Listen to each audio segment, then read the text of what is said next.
Y bueno, pues le quiero dar la bienvenida, como todos los martes, a nuestra queridísima Marcela de Alba, la cocinera pitagórica que cada semana está con nosotros para charlar sobre distintos temas que tienen que ver con la gastronomía, con la alimentación y con todas las investigaciones que estás haciendo. Marcela, muy buenos días, bienvenida. Hola Ricardo, buen día y muchos saludos a tu auditorio. Oye, pues a ver, cuéntanos los sabores y sinsabores de San Basilio de Palenque.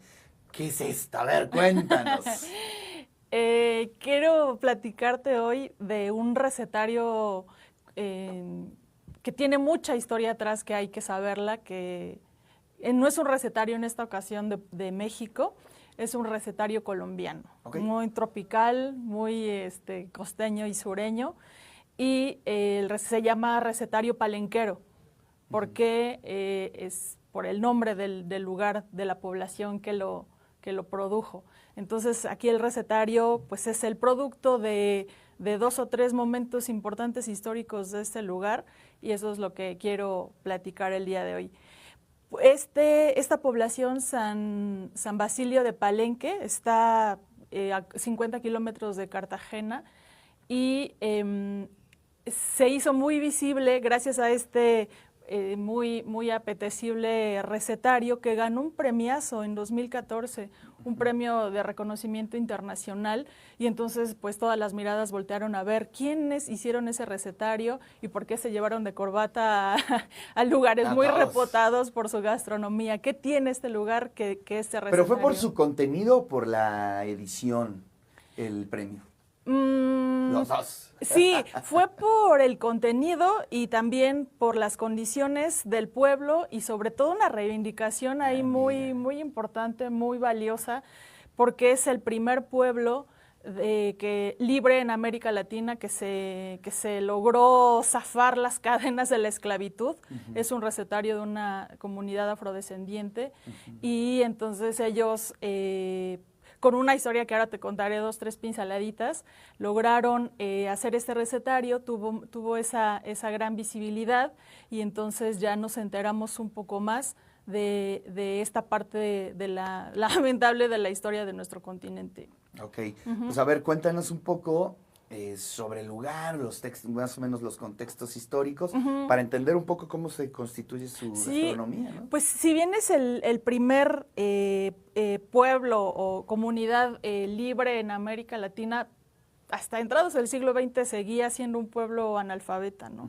Es un dato importante porque ganan también un premio de la UNESCO por una campaña muy efectiva que hacen de alfabetización, que no nos es ajena aquí en la universidad, porque recordaremos que hace unos 2 o 3 años ganamos aquí en la universidad, bueno, ganamos, lo digo como universitaria, sí, claro, pero en realidad el crédito es para el Centro Universitario de Participación Social, este reconocimiento UNESCO Confucio por su gran labor de alfabetización. Pues este mismo premio también lo ganó la comunidad de San Basilio.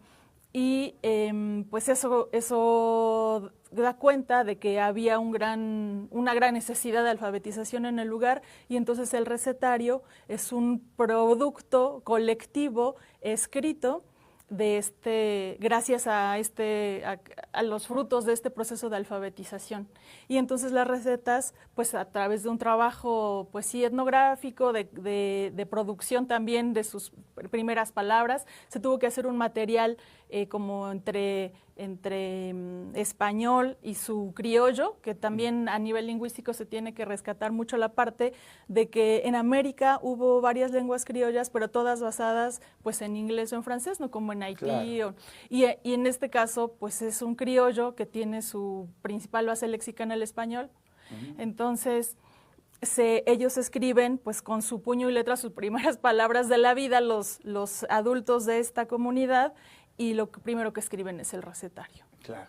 Entonces, qué maravilla. Oye, a ver, y cuéntanos, digamos, a partir de ese momento se fueron conservando las recetas, ¿Cómo es su puente temporal hasta el presente?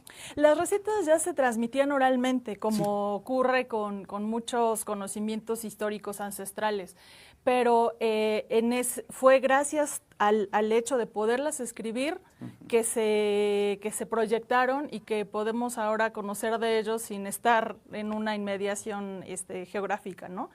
Entonces, sí es un rescate de ese sabor y esa personalidad, esa fisonomía del pueblo, que son pues muy alegres como buenos colombianos. Claro. Están cocinando entre los sones del tambor. Y tienen por ejemplo, palenque, recordemos que el recetario se llama recetario palenquero, y palenque son todas esas pequeñas poblaciones en América Latina que se formaron con esclavos prófugos.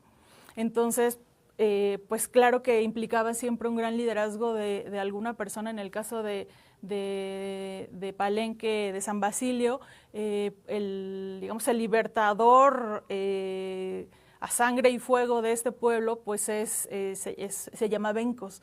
Entonces él fue quien tiene un papel histórico importantísimo, porque llegó a ser tan fuerte ese contrapeso que hacían para la corona, que la corona llegó, o el nuevo reino, las tierras de Nueva Granada, que se llamaban en Colombia, negociaron con él porque ya tenía tan organizada a su gente y tenían tan bien estructurado su modo de operar, que interceptaban los barcos mercantiles que llegaban a Colombia. Entonces sí desestabilizaba el sistema en ese sentido, y los tenían en la acechanza tremendamente. Y dentro de todos los palenques que se lograron aniquilar, destruir, quemar, San Basilio de Palenque es uno de los que sobrevivió después de tanto. Sí. Entonces es una historia increíble. ¿Cuáles son los elementos básicos de su cocina? Pues como toda cocina, los elementos de su geografía. ¿Por qué se instalaron en estas inmediaciones, a 50 kilómetros de Cartagena? Pues porque había que atravesar unas ciénagas.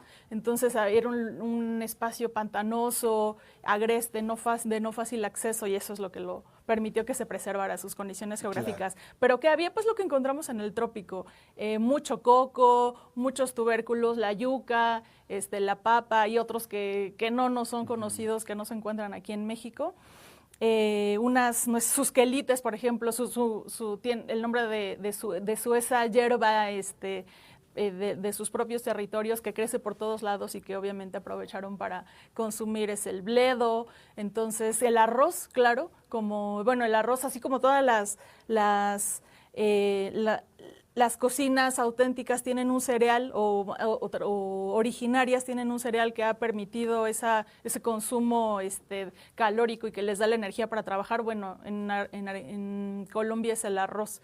Entonces la base es el arroz, y como también hay un poco de agua, pues tienen mucho pescado de río, mojarras también tienen. Entonces hay unas imágenes que podrán ver sobre algunas recetas.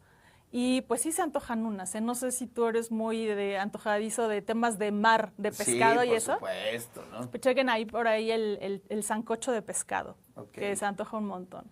Muy bien, pues ahí está este recetario, digamos, ya lo podemos ver, o existe como alguna edición. Sí, ese recetario sí está publicado, a diferencia del que decíamos la vez pasada. Tuvo, claro, muchísima visibilidad. Te lo puedo compartir si te interesa, o compartirlo. Para toda la audiencia. Claro, lo comparto para que puedan consultarlo. Y es esta producción de la UNESCO muy con buenas fotos y con una muy buena edición, muy cuidada, pues porque tiene un buen financiamiento. Muy bien. Sí. Bueno, pues ahí está un poco de este maravilloso recetario colombiano, ¿no? Y que además, pues sí, nos conecta directamente con nuestra tercera raíz. Exacto, ¿no? exacto. Marcela, muchísimas gracias por estar aquí esta mañana. Claro que sí.